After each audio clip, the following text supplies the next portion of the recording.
Hi everyone, welcome to our channel The Agnis and you are watching the video series on Class 12th Economics. Students, Class 12th Economics का आज एक बहुत important chapter करने वाले हैं जिसका नाम है national income and related aggregates.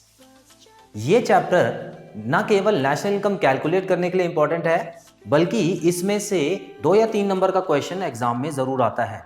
Chapter छोटा है लेकिन नेशनल इनकम कैलकुलेट करने के लिए बहुत इंपॉर्टेंट है। सो स्टूडेंट्स, चलिए बिना टाइम वेस्ट किए हुए स्टार्ट करते हैं अपना टॉपिक। आई होप आप अपने पेन और रजिस्टर्स के साथ रेडी हैं ताकि आप मेरे साथ नोट्स बनाएं।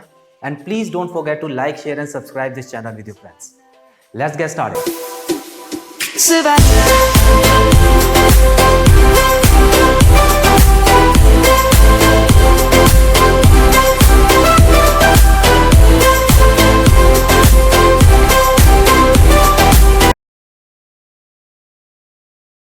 सबसे पहले आपको मैं कुछ इंपॉर्टेंट पॉइंट समझा देता हूं जो कि इस चैप्टर से रिलेटेड है, और जब आप नेक्स्ट चैप्टर करेंगे जो कि होगा नेशनल इनकम की कैलकुलेशन, तो उसमें भी आपको यूजफुल रहेंगे। तो आप देख सकते हैं स्टूडेंट्स, यहां पर टोटल 8 पॉइंट मैंने लिखे हैं, जिनमें से जो पहले 4 पॉइंट हैं वो ग्रॉस के हैं और बाद के 4 पॉइंट नेट के। आपने अभी तक ये चैप्टर में ये पढ़ तो लिया ही होगा कि ये सारे पॉइंट कहीं ना कहीं आते हैं और आपको दिखे होंगे। इसमें सबसे इंपॉर्टेंट बात क्या है, इसमें आपको 2 चीजें पहले तो नोट करनी है स्टूडेंट्स। सबसे पहले आपको नोट करना है एनएनपीएफसी। एनएनपीएफसी को बोलते हैं नेशनल इनकम। National income. उसके बाद एक और पॉइंट आपको नोट करना है जो कि है एनडीपीएफसी। इसको बोलते हैं, इसको स्टूडेंट्स बोलते हैं डोमेस्टिक इनकम। Domestic income. अब ये 2 पॉइंट मैंने आपको क्यों बताया, ऊपर का कुछ क्यों नहीं बताया? क्योंकि स्टूडेंट्स देखिए, बहुत सारी चीजें हैं, इसको पढ़ के कोई फायदा नहीं है, सारी चीजों को पढ़ना नहीं है आपको।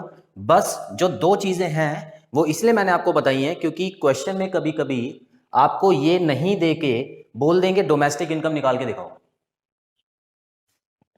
तो उस केस में आपको एनडीपीएफसी निकालना है, याद रखिएगा। और बोलेंगे नेशनल इनकम निकाल के दिखाओ तो एनएनपीएफसी निकाल के दिखाना।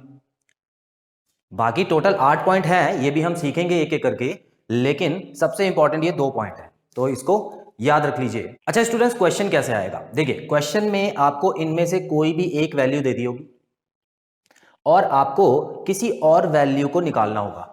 फॉर एग्जाम्पल, मान लेते हैं आपको दिया हुआ है जीएनपी एट एमपी और क्वेश्चन में आपसे पूछा है कि आप नेशनल इनकम कैलकुलेट करके दिखाइए। तो अभी अभी मैंने आपको बताया नेशनल इनकम बोलते हैं एनएनपी एट एफसी को, तो बेसिकली वो आपसे चाहते हैं कि आप कैलकुलेट करें एनएनपी एट एफसी।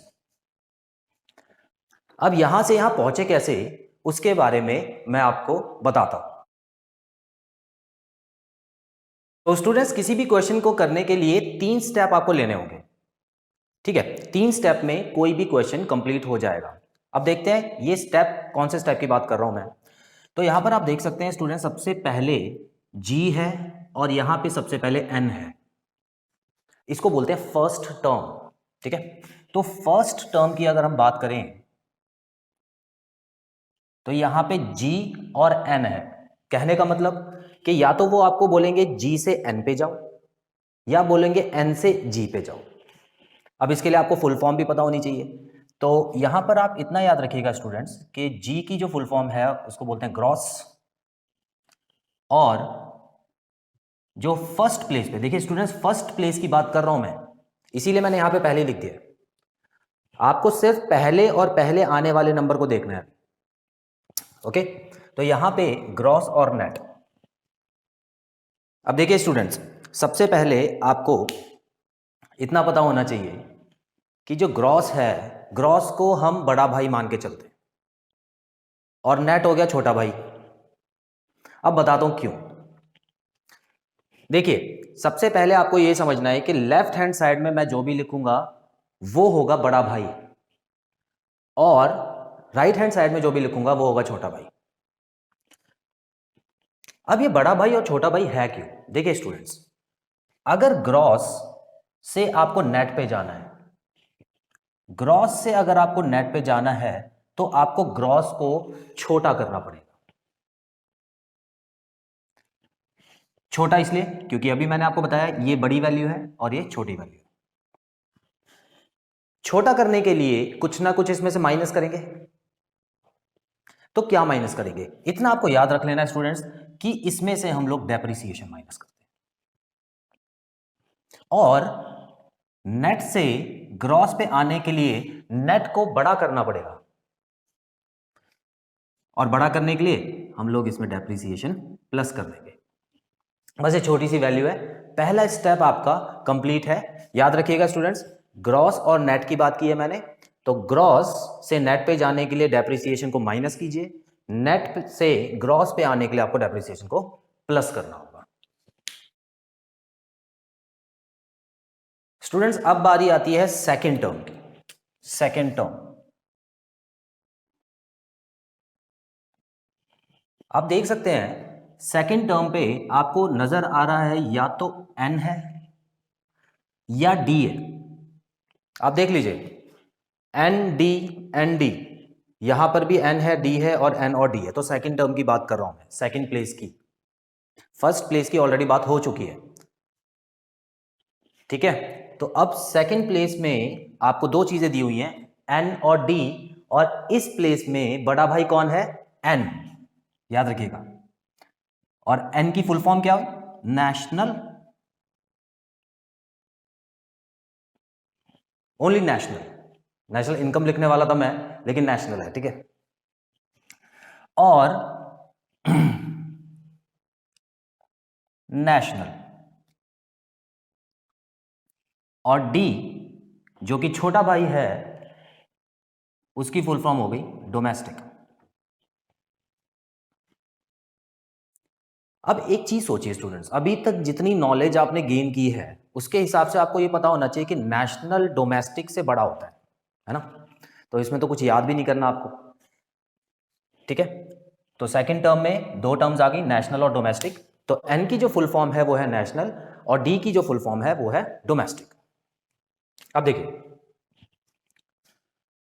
यहां पे आपको ये पता होना चाहिए कि एन से डी पे जाने के लिए मुझे कुछ ना कुछ माइनस करना होगा, क्योंकि बड़े से छोटे पे जाने के लिए माइनस करते हैं, और छोटे से बड़े पे आने के लिए मुझे प्लस करना होगा, ठीक है। अब सर क्या डेप्रिसिएशन ही प्लस माइनस करना है, बिल्कुल नहीं, इसके लिए एक और चीज है। अब देखिए क्या है, इसके लिए है NFIFA। NFIFA, इसको हम नफाइफा भी बोलते हैं, नफाइफा, ठीक है। अब ये नफाइफा की फुल फॉर्म क्या है आपको पूछना चाहिए, बिल्कुल बताऊंगा। तो नफाइफा की फुल फॉर्म है net factor income, net factor income from abroad, net factor income from abroad. इसका मतलब टोटल कितना पैसा हमने विदेश से कमाया अपना सामान एक्सपोर्ट करके, टोटल कितना पैसा हम लोगों ने बाहर से कमाया, जो कि फॉरेन कंट्रीज होती हैं, अपना सामान एक्सपोर्ट करके। अब जरूरी नहीं है कि सामान हो, उसमें सर्विसेज भी हो सकता है। अच्छा, यहां पे एक वर्ड नोट करने वाला कौन सा है, वो है ये फ्रॉम। फ्रॉम का मतलब ये होता है से, मतलब हम लोग विदेश से पैसा कमा रहे हैं।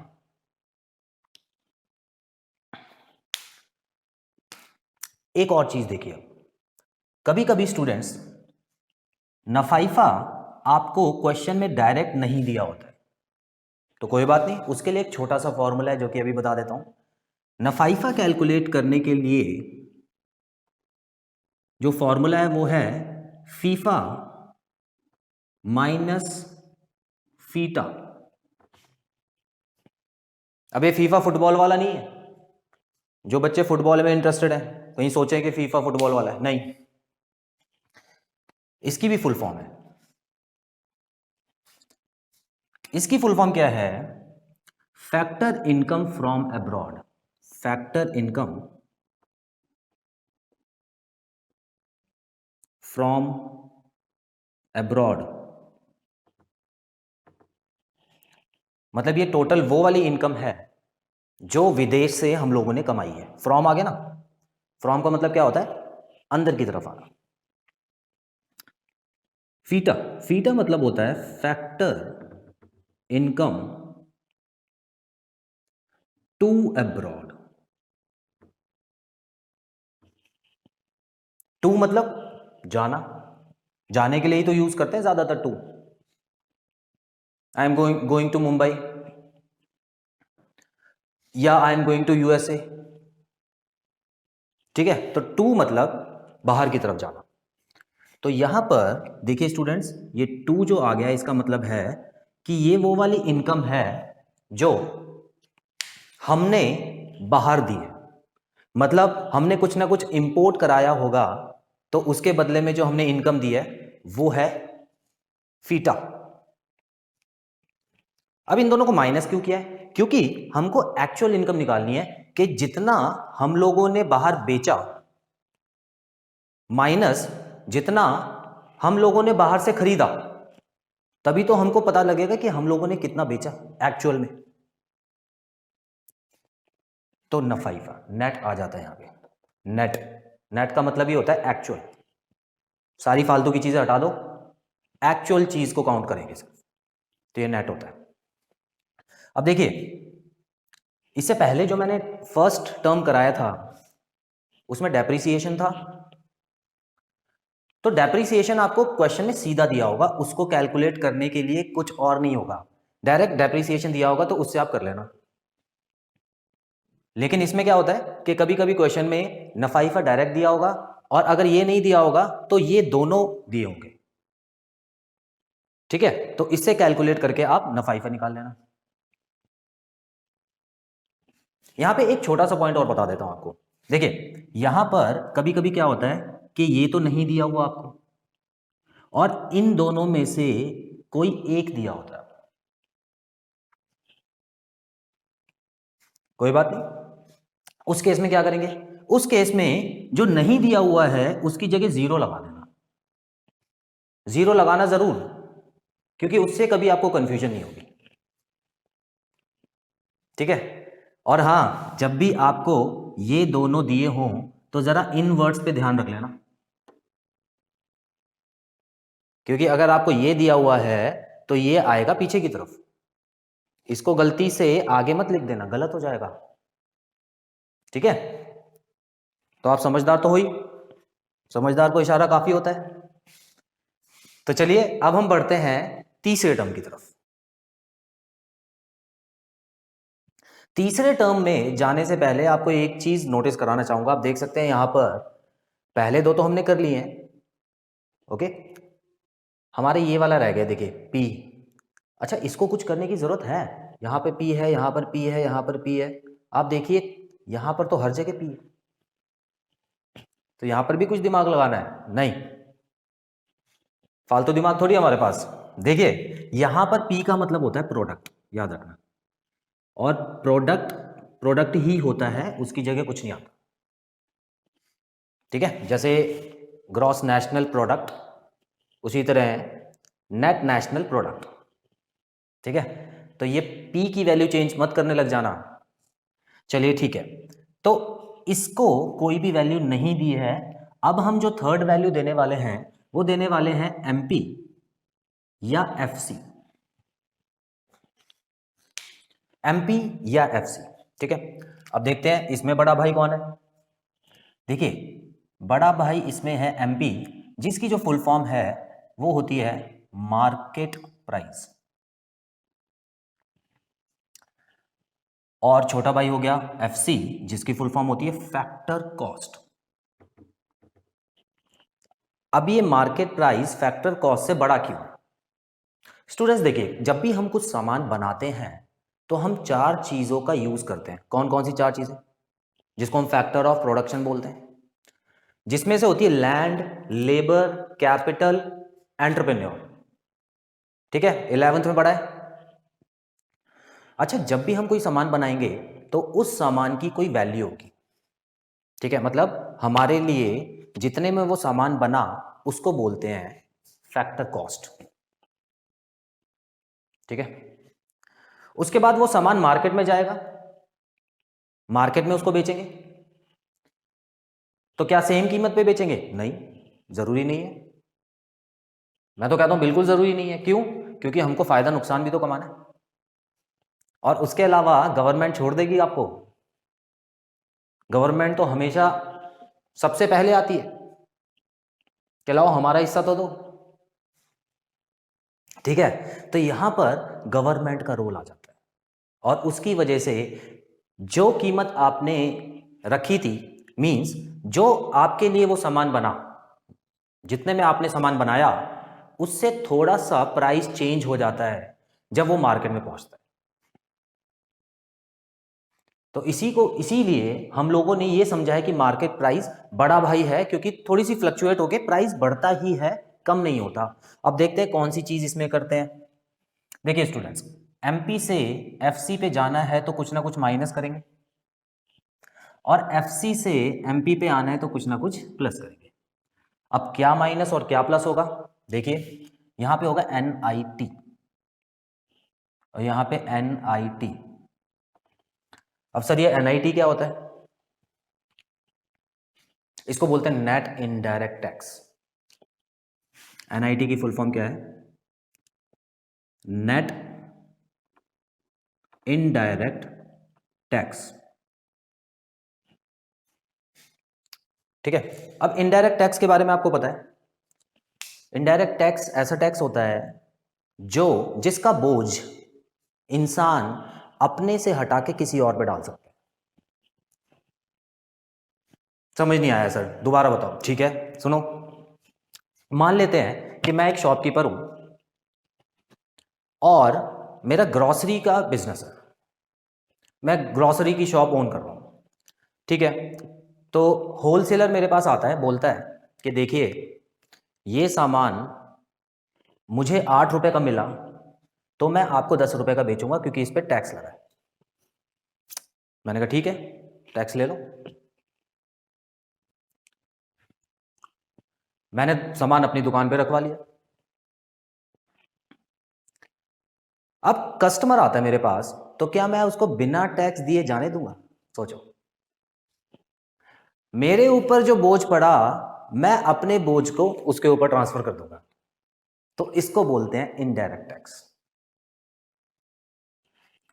इसका एक और पॉइंट भी है कि ऐसा टैक्स जो आप डायरेक्टली गवर्नमेंट को नहीं दे रहे हो, उसको बोलते हैं इनडायरेक्ट टैक्स। जैसे कि हम बात करें, आप मूवी देखने जाते हो तो एंटरटेनमेंट टैक्स लगता है।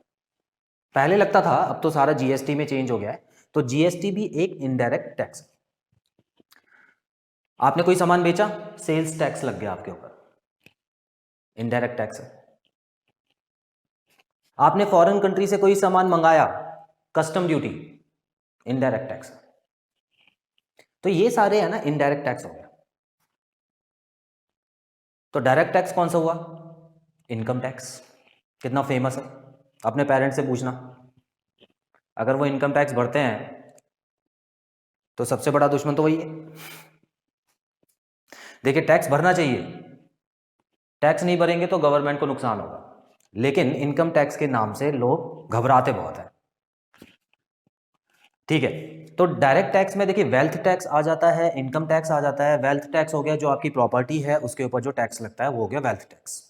इनकम टैक्स भी आ जाता है। तो ये कुछ एग्जाम्पल हैं, पर फिलहाल के लिए आपको इतना समझना है कि यहां पर सिर्फ और सिर्फ इनडायरेक्ट टैक्स आएगा। इनडायरेक्ट मतलब जो मैंने पहले बताए थे। ठीक है, तो गवर्नमेंट जब भी आती है बीच में, तो वो बोलती है देखो एक तो हम इस पर टैक्स लगाएंगे, लेकिन कुछ लोगों को सब्सिडी भी देंगे ताकि वो लोग आराम से सामान खरीद सकें। ठीक है, तो NIT का जो फॉर्मूला है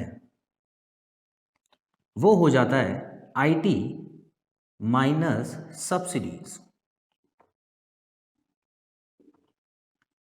और IT की फुल फॉर्म होती है इनडायरेक्ट टैक्स। सो देखिए स्टूडेंट्स, यहां पर ध्यान से समझिए, अगर क्वेश्चन में आपको NIT दिया हुआ है तब तो डायरेक्ट कर लेना, प्लस माइनस जो भी करना है। और अगर एनआईटी नहीं दिया हुआ है, आईटी और सब्सिडी दिया हुआ है, तो इन दोनों को सब्ट्रैक्ट करके एनआईटी निकाल लेना और फिर फॉर्मूले में पुट कर देना। और यहां पर भी सेम चीज है, अगर इन दोनों में से आपको कोई एक दिया हुआ है तो याद रखिएगा आपको दूसरे की जगह जीरो पुट करना है, जीरो पुट करना है दूसरे की जगह, तभी एनआईटी निकालना, कभी गलती नहीं होगी फिर उसमें। ठीक है। अच्छा, आपको यह भी पूछना चाहिए कि सर अगर एनआईटी दिया हुआ है और ये दोनों भी दिए हुए हैं तो क्या करेंगे? तो भाई एक बात बताओ, जब पापा दिया हुआ है तो बच्चों को देखेंगे? नहीं। सबसे ज्यादा इंपॉर्टेंस किसको देते हैं? पापा को, उसके बाद आते हैं बच्चे। ठीक है। तो क्वेश्चन में अगर ये तीनों दिए हो ना तो समझ जाना कि ये वाला आपको डायरेक्ट पुट कर देना, इसको देखना भी नहीं है आपको। और यही नहीं, नेशनल इनकम जब कैलकुलेट करेंगे तब भी यही करना है आपको। एक डायरेक्ट चीज होगी और उसके कुछ पार्ट होंगे। अगर आपको डायरेक्ट चीज दी हुई है तो आप डायरेक्ट इसको पुट करना। ठीक है। तो ये तो इकोनॉमिक्स में आप रूल बना लो अपना। आई होप आपको ये 3 स्टेप क्लियर हो गए हैं। एक बार और देख लेते हैं। सबसे पहले नंबर पे आते हैं जी और एन, जिसको बोलते हैं ग्रॉस और नेट। इनमें डेप्रिसिएशन का फर्क होता है। सेकंड में एन और डी आ जाता है, जो कि होता है नेशनल और डोमेस्टिक। इसमें नफाइफा का फर्क होता है। और तीसरे में आ जाता है एमपी और एफसी, जो कि होता है मार्केट प्राइस और फैक्टर कॉस्ट। इसमें एनआईटी, जो कि होता है नेट इनडायरेक्ट टैक्स का फर्क होता है। अब प्लस माइनस करना है, ऑलरेडी आपको बता चुका हूं कि कब प्लस कब माइनस करना है। सो स्टूडेंट्स, यहां पे खत्म होता है national income and related aggregates का पहला पार्ट। इसमें सिर्फ मैंने थ्योरी कराई है, क्योंकि प्रैक्टिकल प्रॉब्लम्स के लिए हम लोग एक सेपरेट वीडियो बनाएंगे, जो कि होगा सेकंड पार्ट। आई होप आपको इसमें बताई गई सारी चीजें क्लियर हैं और आपने नोट्स भी बना लिए हैं, ताकि एग्जामिनेशन में आपको कोई प्रॉब्लम ना हो। Don't forget to like, share and subscribe this channel with your friends. बहुत जल्द मिलते हैं अपने अगले पार्ट में। Till then, take very good care of yourselves. Have a nice time. God bless you. Bye bye. Savannah, I'm coming home. Savannah, we'll never be alone. Savannah.